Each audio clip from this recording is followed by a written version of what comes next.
Mirá la super promo que nos traen nuestros amigos de Provincia Net Pagos. Podés ganar 10.000 pesos y sin moverte de tu casa. Te cuento cómo. Ingresás en www.provincianet.com.ar, pagás ARBA o cualquiera de tus facturas y ya estás participando. ¿Viste qué fácil? Consultá bases y condiciones en la web. Provincia Net Pagos, una empresa del Grupo Provincia. Zayat, Ibáñez, Tonietti, Truco Gallo. Hola, sean bienvenidos a Truco Gallo, el podcast sobre actualidad política y económica de Argentina. Este es el episodio número 126. Mi nombre es Daniel Carlos Tonietti y me acompañan Alfredo Cuchu Zayat. Cuchu, ¿cómo le va, Cuchu? ¿Bien? Bien, ¿cómo andan? Buen día, buenas tardes, buenas noches para todos en este 2021. Muy bien, el primer capítulo de la tercera temporada de Truco Gallo. Saludo a Pablo Totó Ibáñez. ¿Cómo le va, Totó? ¿Bien? ¿Cómo andan, muchachos? ¿Todo bien? Buena semana para todos y todas y arranquemos con lo mejor posible este 2021, señor. Bueno, yo estoy, cada uno está vía remota, ¿no? Pandemia mediante, uno de los tantos aprendizajes que nos dejó el 2020 y la pandemia, la posibilidad de trabajar vía remota, el llamado teletrabajo, y estoy en el que es hasta ahora, atención, y lo digo con un dejo de orgullo, el primer destino turístico de la Argentina, destronando a la ciudad feliz, la ciudad de Mar del Plata. Y tiene que ver con el tema que vamos a tratar en el día de hoy, el COVID, las consecuencias, la segunda ola, la carrera entre la vacunación masiva y lo que puede llegar a ser la segunda ola. Estoy en el Partido de la Costa. Hoy por hoy, el destino número 1 elegido por los argentinos. Partido de la Costa, ustedes saben, como su nombre lo indica, está sobre la costa atlántica, fundamentalmente limítrofe con Pinamar, va desde Costa Esmeralda hasta San Clemente del Tuyú. Esto es importante para un poquito describir lo que está sucediendo acá. Es un destino muy popular, muy policlasista, para decirlo, de sectores medios bajos, sectores medios y sectores medios altos en algunos balnearios. Es hoy por hoy el destino más importante de la Argentina, desplazando al que es históricamente el destino número 1, por lo menos en verano, que es Mar del Plata. Y esto nos introduce en el tema del rebrote de casos de COVID, algo que básicamente es el comportamiento, por lo que uno lee, replicando las opiniones de los especialistas, es el comportamiento que básicamente tiene toda pandemia a lo largo de la historia. Una ola, 2 olas, 3 olas, ¿no? Generalmente es así. Es más, los historiadores de la llamada gripe española dicen que la virulencia fue mucho mayor, esto ya lo tratamos, dicho sea paso, en algún que otro podcast, la virulencia fue mucho mayor en la segunda ola que en la primera, cosa que dicho sea paso se está verificando en algunos casos. Por caso, en Alemania, ¿no? País que de algún modo es referencia en muchos casos, y el tratamiento que tuvo Alemania y el posicionamiento que tuvo su canciller Angela Merkel frente al COVID fue bastante, si se quiere, predictivo. Yo recuerdo aquella frase que nos sorprendió a todos, que recuerdo que también la destacamos aquí en Truco Gallo, allí en la precuela de la pandemia, diciendo, cuando Angela Merkel dijo, se van a contagiar todos nos vamos a contagiar. Y en ese momento nos costó hacernos de esa idea. Bueno, la segunda ola, por caso en Alemania, es mucho más virulenta en cantidad de muertos. De hecho, superaron por primera vez las 1.000 víctimas en Alemania que la primera. Bueno, ¿qué es lo que está pasando acá, ¿no? Está llegando la segunda ola, por lo menos la percepción que yo tengo con la información, que quiero aclarar que no es mucha la información, estoy un poco de descanso, no tengo demasiada información, pero lo que yo percibo, por lo que escucho, por lo que leo, leyendo a personas que uno considera respetables, que tienen una autoridad, es que hay una especie de carrera, ¿no?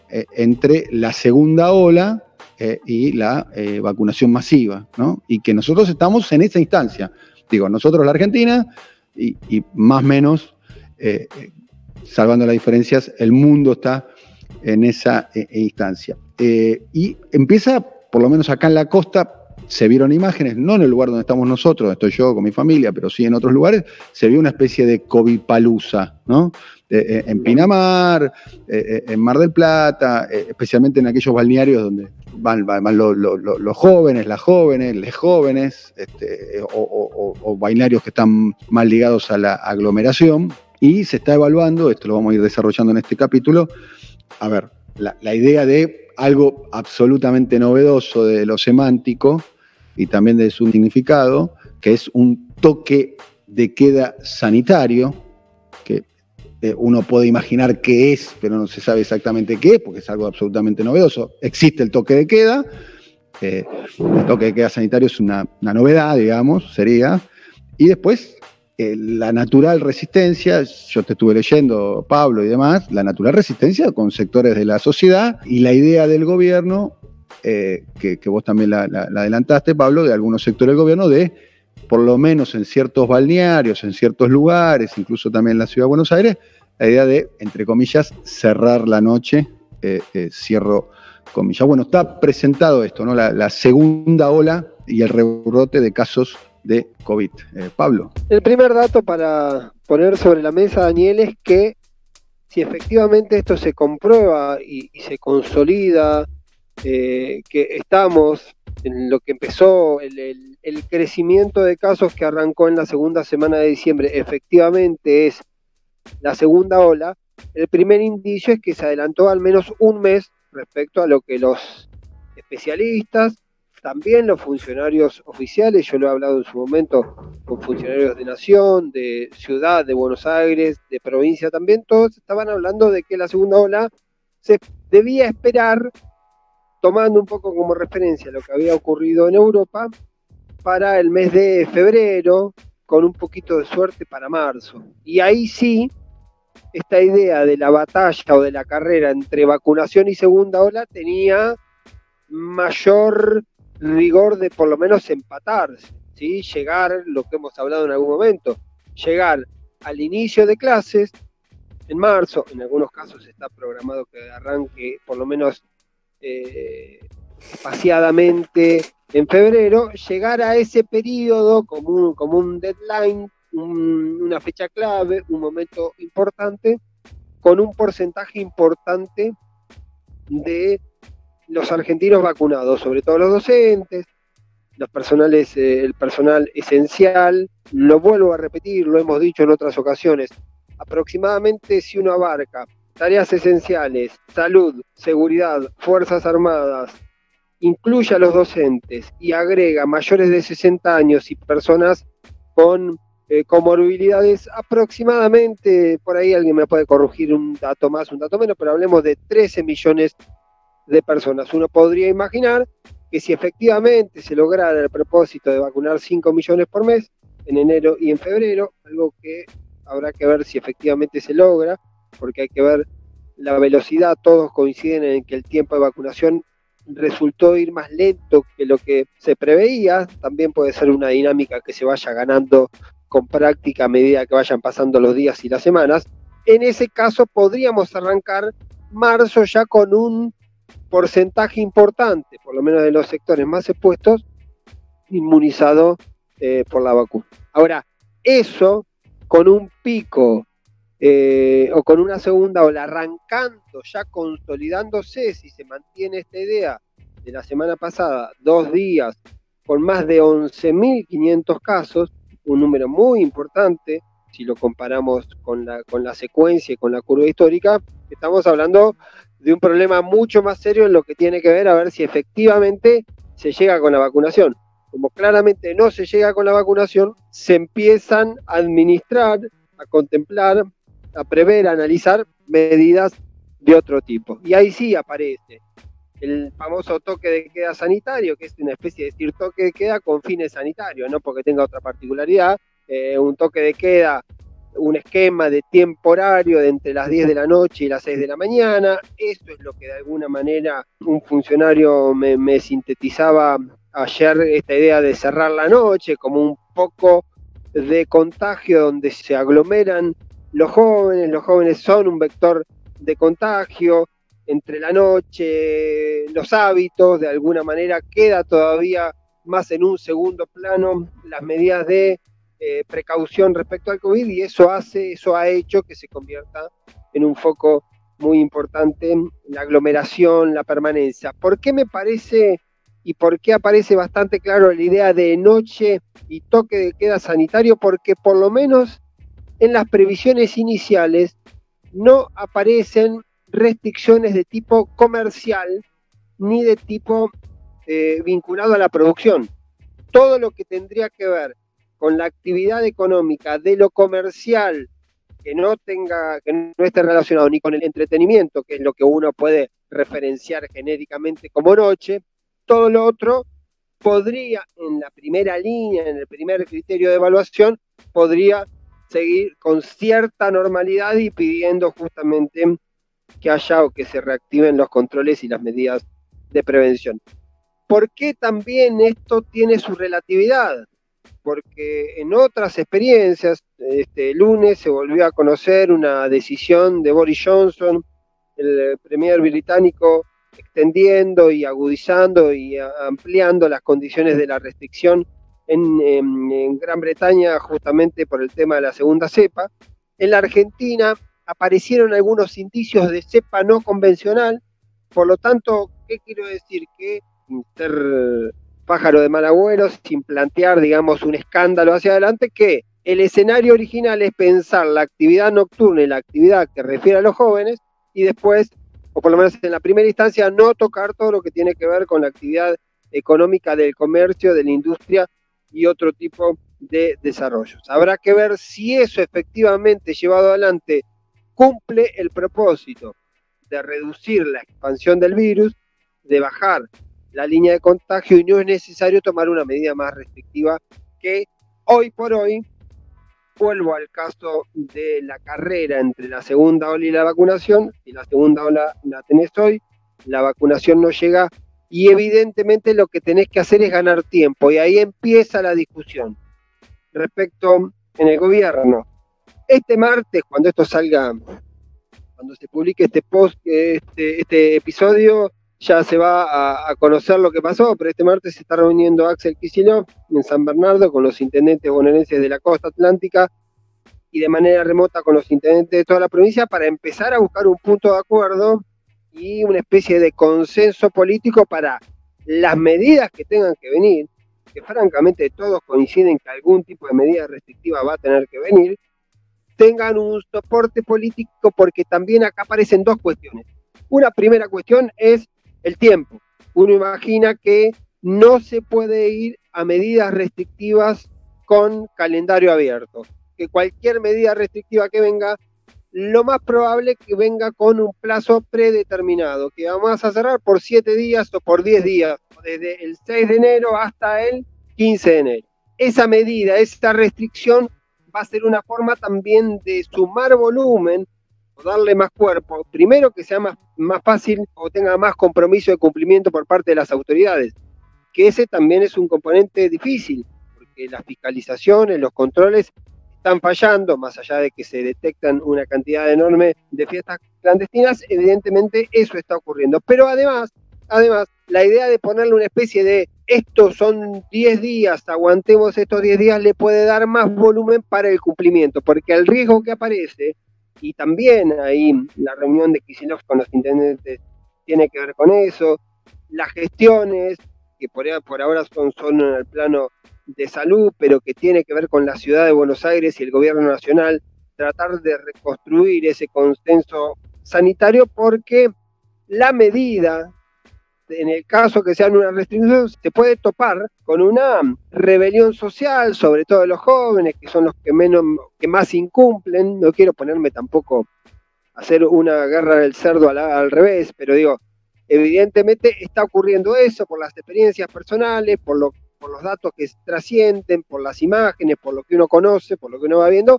Evidentemente ahí hay un sector, el sector juvenil, que tiene menos apego a las medidas de prevención y sanitaria, porque evidentemente también suponen menos riesgos para ellos la cuestión del COVID. Entonces, vuelvo al punto, la decisión es si efectivamente se va a ir a una medida de restricción nocturna, esto que decíamos de cerrar la noche, posiblemente tenga que ser por un tiempo predeterminado, quizá no muy largo, 7, 10, en el peor de los casos 12, 15 días, pero además con un volumen político tomada la decisión para que todos los actores del sistema institucional, los gobernadores, el gobierno nacional, los intendentes, la fuerza de seguridad, los controles policiales en los municipios, las guardias urbanas en los municipios, todos tengan una especie de alineamiento muy claro para hacer cumplir esa medida, porque también se entiende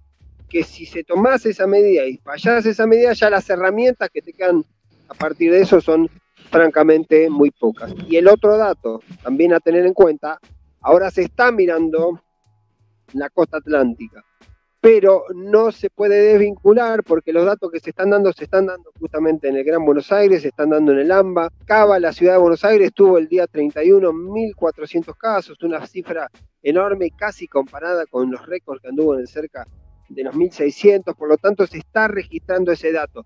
Pongo simplemente una observación con esto, creo que lo hablamos en algún capítulo anterior. Hay que mirar lo de los últimos días, que por haber coincidido con 2 fines de semana largos, se acumularon algunos testeos, se acumularon información de datos, de estudios hechos, por lo tanto también habrá que ver si en esta semana, yo creo que la clave va a ser los indicadores, los informes de datos que se conozcan día martes, miércoles y jueves, para entender si esta ola que tuvo picos de 11.000 y pico, y en algún caso pasó a 5, se estabiliza en algo más razonable que permite conocer con alguna precisión un poco más certera cuál es el nivel del crecimiento. Crecimiento existe, es bastante homogéneo, lo decía hoy Daniel Goyán, el ministro de Salud bonaerense, homogéneo en cuanto a que no solo se está dando en la costa, sino también se está dando en el Gran Buenos Aires y se está dando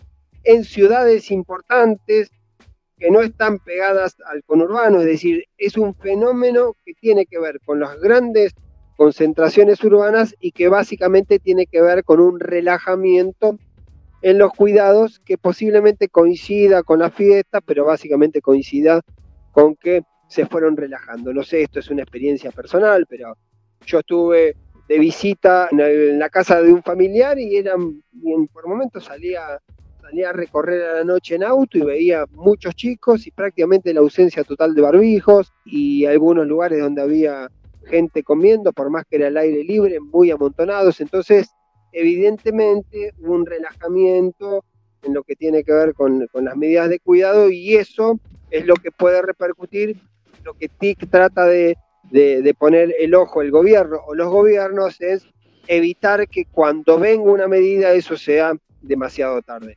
Y cierro con una idea que me la decía ayer un funcionario nacional.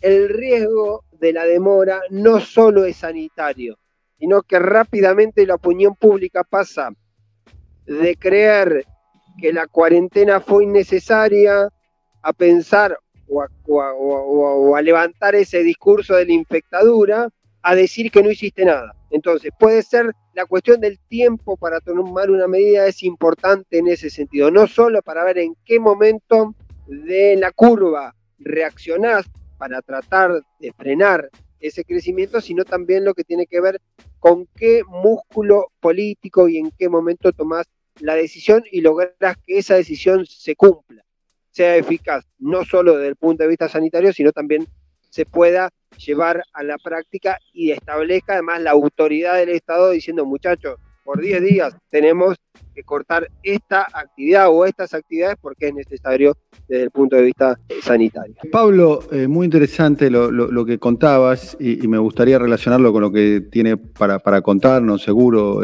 Cuchu, Alfredo. Algunas postales, lo que yo denomino microhistorias, que para mí como comunicador hay que estar muy atento a esas cuestiones, ¿no?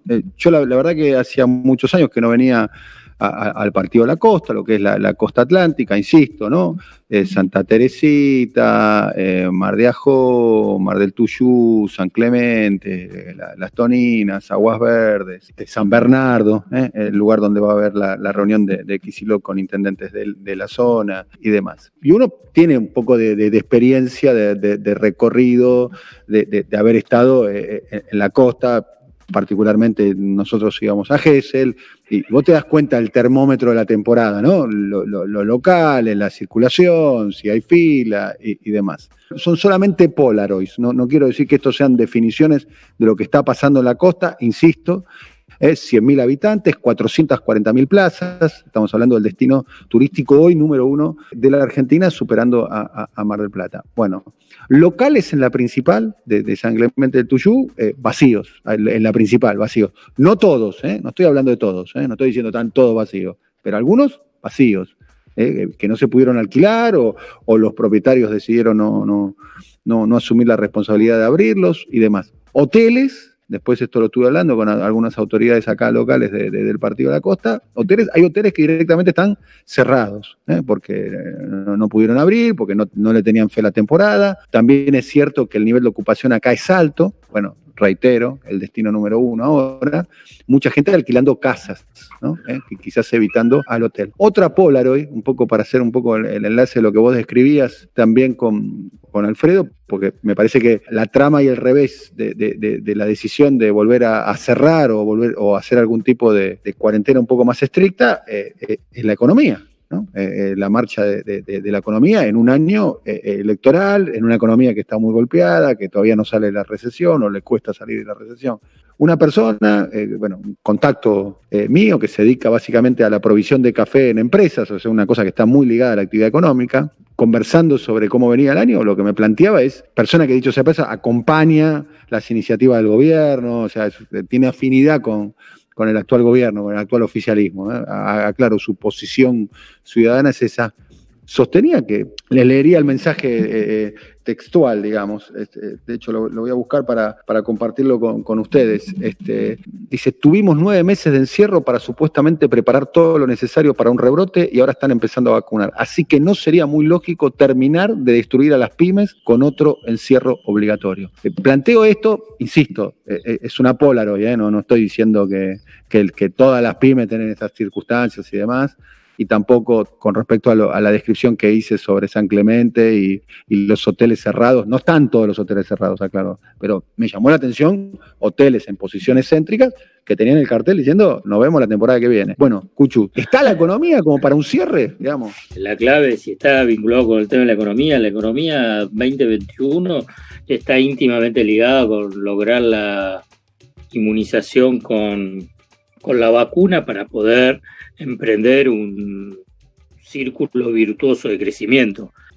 Si vos tenés un segundo rebrote con intensidad y más allá de si hay cierre o no hay cierre, si vos tenés un rebrote muy fuerte, la economía también se ve afectada porque por los trabajadores, se ve afectada por el clima, se ve afectada el clima social, o sea que está íntimamente vinculado el tema sanitario y el tema económico. Siempre sostuvimos aquí desde Truco Gallo que salud y economía están vinculados, no es que es salud, economía o salud. Entonces, me parece que acá la clave, cosa que es difícil, porque yo creo que los estados nacionales, provinciales y municipales han perdido la batalla. Han perdido la batalla comunicacional, han perdido la batalla vinculado con el convencimiento hacia la sociedad a partir de una estrategia desestabilizadora de la derecha política y mediática, vinculado con la estrategia de la salud pública, de prevención y cuidado. Siempre yo pongo la comparación porque cuando hablamos de los espejos se dice, bueno, siempre tenemos el diario del lunes con Europa, ¿por qué no vemos el espejo que es lo que pasa con Oriente? Entonces ahí dice, bueno, pero la cultura y las poblaciones son diferentes. Sí, todo eso es cierto. ¿Qué otra cosa es diferente? ¿Qué cosa central es diferente? Más allá de la cultura. Es la intervención del Estado. y es el ejercicio de la policía del Estado frente a un drama como es el de una pandemia. Me parece que ahí hay un punto central. Han circulado, y por ahí lo estuvieron viendo, cómo es cuando querés entrar al aeropuerto en Corea del Sur o en Shanghái en comparación a cuando entras a los aeropuertos en Occidente. No lo vi, me lo puedo imaginar, pero ¿qué es lo que más te llamó la atención de eso? Hay un control, pero estrictísimo. No vas a tu casa. no vas a tu casa, vas directamente a hacer cuarentena a un hotel, directamente a un hotel, hasta que tenés la cuarentena, tenés los estudios. Mirá los números de Oriente, digamos, de Asia, países como China o Corea del Sur, que no podés decir que son iguales, y tienen historias totalmente diferentes. Y vos agarrás y decís, bueno, y Japón, si querés, no tienen los números y el drama que tenés en Occidente, en Europa Occidental, en Estados Unidos y obviamente en América Latina. Hay componentes sociales, componentes económicos, todos válidos, y yo los reafirmo más cuando tenés un continente como Latinoamérica, que es el más desigual del mundo, ¿no? Lo que se hace mucho más complejo. Pero hay una cuestión que es básica, que es el Estado. Vos fíjate que el Estado perdió esa batalla a partir de que dijo que la responsabilidad es personal, es cuidado, cuídate, te dice. ¿Cómo? Digamos, el Estado dice, yo no tengo que ver, ustedes se tienen que cuidar. Bueno, esta es la consecuencia que tenés. Si vos agarrás y decís, si vos pasás, en lugar de fijar normas de cuidado y para que toda la sociedad la cumpla, pero es el Estado que tiene que cumplir. No, la responsabilidad es personal. Y que esa responsabilidad personal determina el comportamiento colectivo. Y eso se sabe que no funciona en Occidente, en América Latina en particular. Se producen estos desmadres. Entonces, hay para mí un corazón de poder comprender qué es lo que está pasando. Y ahora dice, bueno, vamos a tratar de enfatizar la responsabilidad individual. Bueno, vos tenés 90 que usan barbijo, hay 10 que no. Y ya está. Y que si tenés esos 10 que te producen la expansión del virus. ¿Entendés? A lo que voy es que, la verdad, yo quiero sacar el tema de que este rebrote y estos problemas es por la irresponsabilidad de la ciudadanía, por la responsabilidad personal. La verdad es que en todo, y cuando se ve el tema de la pandemia, es el Estado que tiene que ejercer el poder de policía. Voy a poner un ejemplo tonto y hasta controvertido, en el sentido que obviamente hay matices, no es igual que una pandemia, pero sí a nivel de decir, bueno, tiene que haber normas vinculadas con el Estado, o si no, simplemente irresponsabilidad personal. Cada uno de nosotros manejamos, ¿no? Saquemos los semáforos y listo. Entonces, cada uno es responsable. Vos vas a manejar, vas a llegar a la esquina, vas a mirar a la derecha, vas a mirar a la izquierda y después vas a avanzar. Bueno, eso no pasa. Entonces, como eso no pasa, ¿qué es lo que ponen? Semáforos, que te ponen diferentes señales. ¿Quién pone los semáforos? ¿Los ponemos nosotros? ¿Vamos nosotros y ponemos los semáforos en cada esquina? No, es el Estado. Es el Estado que tiene que poner las normas y las reglas. Ahora bien, ¿eso tiene costos? Claro que tiene costos. Digamos, ¿eso te puede generar problemas? Y claro que te puede generar problemas. Te puede generar problemas con el sector de entretenimiento y de llamada de la noche. Y sí. Y bueno, y entonces, ¿qué es lo que tiene que hacer el Estado ahí? Bueno, llamás a los empresarios y señores, usted tiene un problema económico, bueno, tomen, acá tienen el ATP o programas de financiamiento económico, porque si no, se producen todos estos desmadres. Entonces me parece que ahí hay un punto central y que en última instancia, y para cerrar, yo creo que también excede, digamos, a la discusión contagios y muertes, porque claramente hubo una política, digamos, deliberada, anti-cuarentena, que ahora se monta sobre una política anti-vacuna, y lo escribí este domingo pasado en el diario, que son los daños colaterales para una estrategia principal. La estrategia principal es que la pandemia mostró la necesidad de un Estado ordenador, un Estado interventor, un Estado que busque tanto en temas sanitarios y económicos. Y por consiguiente se demostró que el Estado sí está en capacidad para poder intervenir, y lo puede hacer muy bien. Lo demostró a lo largo en todo el mundo. Ahora bien, entonces, ¿pero eso qué implica? Que puede cobrar más impuestos, que puede tener intervenciones para tener políticas progresivas. En el sistema sanitario, por caso, ¿no? Como claro, exactamente. Entonces, ¿qué es lo que la derecha dice? No, tenemos que frenar a ese Estado.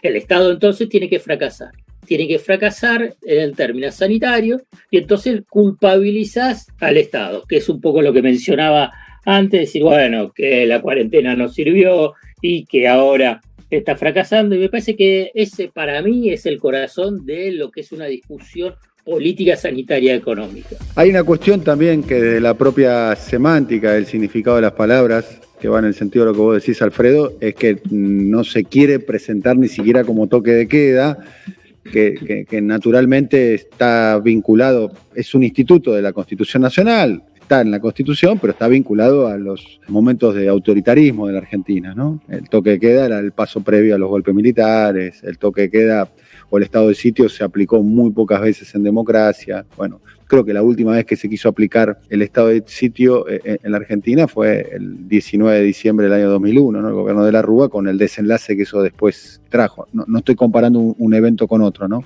Pero de hecho se quiere buscar, ¿no, Pablo? El toque de queda sanitario, que la verdad que es algo que es una excentricidad, digamos, ¿no? Porque no se sabe bien qué es el toque de queda sanitario. Es un eufemismo. Yo me acordaba, ustedes son más jóvenes que yo, pero el toque de queda hasta hace, no sé, hasta el 90 y pico, regía a las 12 de la noche los días de elecciones. ¿Recuerdan eso? Sí, recuerdo que se podría haber aplicado en ese caso, sí, tranquilamente. Sí, regía el toque de queda como un reflujo justamente anterior respecto al sistema democrático, pero bueno, la impresión, yo creo que están buscando no solo la semántica, la definición, sino también la clave será justamente que, por lo menos en esta instancia, si efectivamente se busca que la medida, que sea, ¿no? Yo creo que la primera medida va a tener que ver con la noche, pero a su vez, como va a tener que ver con la noche, va a ser la más difícil.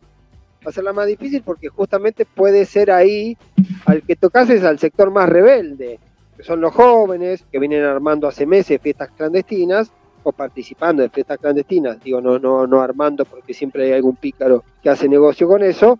Ahora, ahí creo que claramente va a ser muy importante que efectivamente haya un compromiso, tomando lo que decía o daba a entender Alfredo, un compromiso del Estado, tomando una decisión, acompañando esa decisión y que justamente esa medida vaya atada a amortiguar, a contener, a compensar eventuales conflictos de ese tipo, pero naturalmente siempre va a depender de que haya un compromiso social de que esas medidas son necesarias, porque si así como hay antivacunas, hay anticuarentena, hubo marchas, nos acordamos, muchachos, hubo 9 movilizaciones en plena cuarentena, algunas ya con la cuarentena mucho más laxa. Permitimos un asterisco, las movilizaciones más importantes del último tiempo fueron la muerte de Diego el 25 de noviembre, después las movilizaciones por el tratamiento de la interrupción voluntaria del embarazo y después, bueno, las fiestas de fin de año, digamos.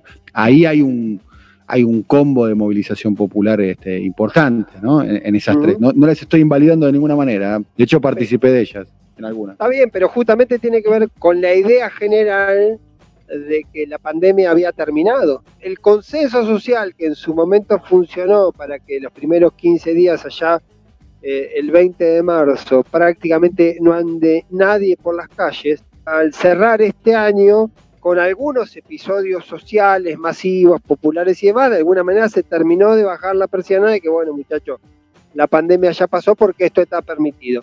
Con barbijo, con distanciamiento, pero esto más o menos está permitido. Y de allí el paso posterior a un total relajamiento tiene que ver con eso. Yo quiero detenerme en un datito más. Es cierto que coinciden los diagnósticos en general respecto a los jóvenes, por este componente que decía yo de que tienen menos miedo al COVID, porque justamente no suele hacerle demasiado, prácticamente no hay víctimas jóvenes con el tema COVID. Ahora, después suma todo lo demás, ahí también, es decir, los jóvenes forman parte de una familia, hay un responsable detrás de un joven de 17 años que está en la costa y que sale, digamos, también hay un compromiso, hay un hilo y un nudo que vincula las reacciones sociales de cada uno. También hay responsabilidades individuales, familiares, grupales y naturalmente del Estado. Bueno, vamos a seguir seguramente en esta tercera temporada de Truco Gallo con el tema de la pandemia, que todo indica nos va a acompañar como mínimo gran parte de este año. Como mínimo, en mi opinión, en el diagnóstico más optimista gran parte de este año y el diagnóstico más realista seguramente todo el año, y vaya a saber si no siguen las consecuencias más adelante. Les mando un abrazo muy grande, será hasta la próxima. Alfredo Cuchu Zayat.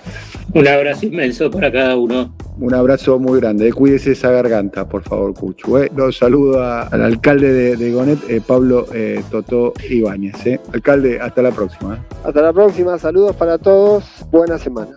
Buena semana. Chau, hasta la próxima a todos. Un abrazo grande. Coordinación, Alfred Ábalos. Producción comercial, Pablo López. Realización, Simón Villarrubia. Diseño gráfico, Andrés Roch y Lisandro Aira para brasilcomunicación.com.